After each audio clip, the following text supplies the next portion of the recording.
السلام علیکم ورحمۃ اللہ وبرکاتہ۔ محترم ناظرین و سامعین، آفیشیل انصار خان ندوی یوٹیوب چینل میں آپ کا تہہ دل سے استقبال ہے، سواگت ہے۔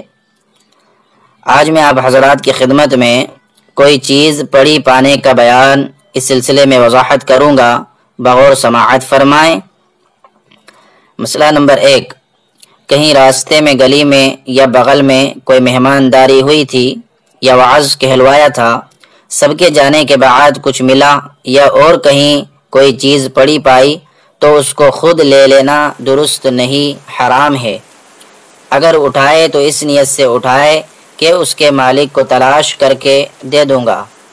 مسئلہ نمبر 2، اگر کوئی چیز پائی اور اس کو نہ اٹھایا تو گناہ نہیں، اگر یہ ڈر ہو کہ اگر میں نہ اٹھاؤں گا تو کوئی اور لے لے گا اور جس کی چیز ہے اس کو نہ ملے گی تو اس کا اٹھا لینا اور مالک کو پہنچانا واجب ہے۔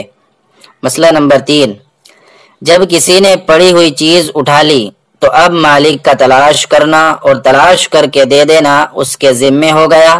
اب اگر وہیں ڈال دیا یا اٹھا کر اپنے گھر میں لے آیا لیکن مالک کو تلاش نہیں کیا تو گنہگار ہوا۔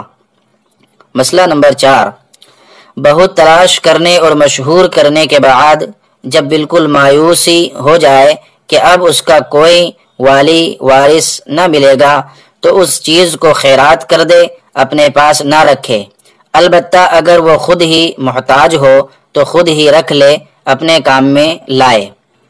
مسئلہ نمبر 5، پالتو کبوتر یا طوطا مینا یا اور چڑیا اس کے گھر میں آ گئی اور اس نے اس کو پکڑ لیا تو مالک کو تلاش کر کے پہنچانا واجب ہو گیا، خود لینا حرام ہے۔